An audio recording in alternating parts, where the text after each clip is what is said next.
सभापती महोदय, मागचे दोन सदस्य सतत चर्चा करत असल्यामुळे मी थोडा सभागृहामध्ये येतो. आपण त्यांना कडक समज द्यावी. सभापती महोदय,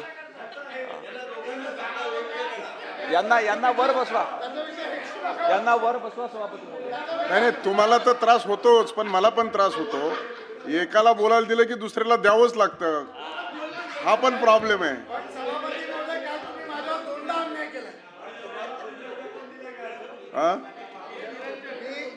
सभापती महोदय, मी आता अनिल परबची मदत घेणार आहे. तुम्ही माझ्यावर अन्याय करताय. बसा मंत्री महोदय.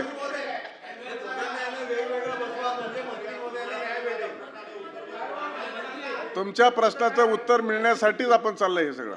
मंत्री महोदय, किरण सरनाईक साहेब आमच्या वाशिमचे आहे आणि वाशिम वरून जाऊन यवतमाळच्या सतत बैठका घेतात आणि खऱ्या अर्थानं भावनातही त्यांनी अतिशय महत्त्वाचा मुद्दा या ठिकाणी उपस्थित केला. कर्मचाऱ्यांकरता GPF हा अतिशय महत्त्वाचा विषय असतो.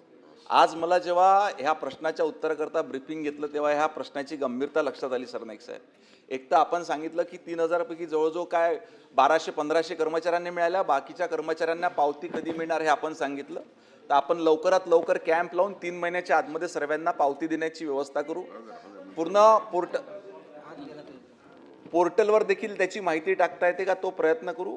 तिसरा विषय, ह्या पावत्या देण्यामध्ये ज्यांनी कोणी दिरंगाई केली असेल ह्या प्रकरणाची आपण त्या ठिकाणी त्या भागातले उपसंचालक, अमरावती शिक्षण विभागाच्या उपसंचालक यांच्या मार्फत चौकशी करून 15 दिवसाच्या आतमध्ये तसा अहवालाच्या अनुषंगाने त्याच्यावर तात्काळ कारवाई करण्यात येईल. संजय भेंडे.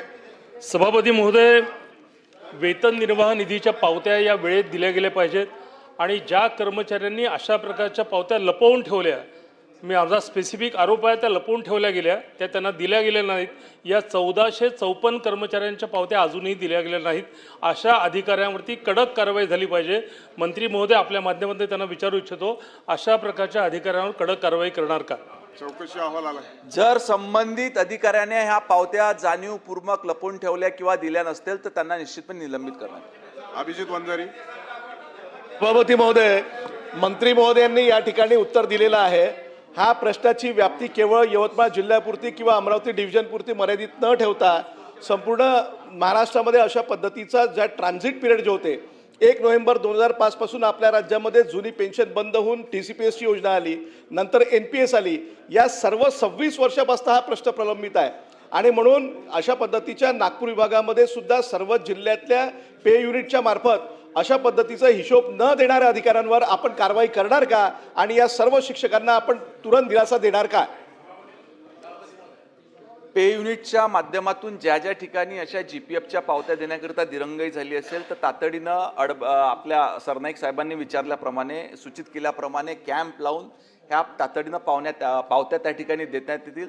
त्याच पद्धतीनं ही प्रोसिजर अधिक सुलभ व्हावी याच्याकरता आपल्याकडून मार्गदर्शक सूचना घेऊन त्या पद्धतीचं वितरण विभागाला करण्यात येईल. संजय खोडके. मंत्री महोदयांनी आता जो प्रश्न उत्तर दिलं, वंजारी साहेबांना जो विचारला, हा असा प्रश्न सुटणार नाही आहे. महाराष्ट्रात माध्यमिक शिक्षक किंवा ज्युनियर कॉलेजला सर्वात मोठा भ्रष्टाचार जो आहे तो या वेतन पत्रक आणि या युनिटमध्येच आहे.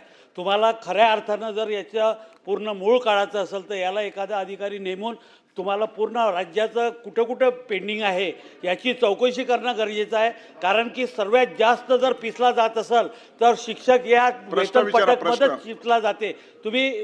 तुम्हाला एक समिती नेमून या प्रत्येक जिल्ह्यात किती दिवसापासून काय काय पेंडिंग आहे हे जर केलं तर तुम्हाला याचं भयावह चित्र समोर येणार. म्हणून आपण एक समिती नेमून प्रत्येक जिल्ह्याचा आढावा घेणार का? मंत्री महोदय. मान्य सदस्य संजय खोडके साहेबांनी केलेल्या सूचनाची नोंद घेण्यात आली आणि याच्यावर सकारात्मक कारवाई करण्यात आली.